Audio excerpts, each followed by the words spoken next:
Hello everyone and welcome back. So in this month's tutorial we will create this procedural concrete material.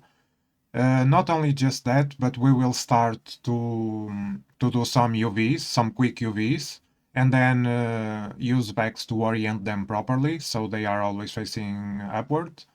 And from there we will create some leak masks and also do the actual material in cups. So this should be a nice exercise and I hope you stay with me in this one.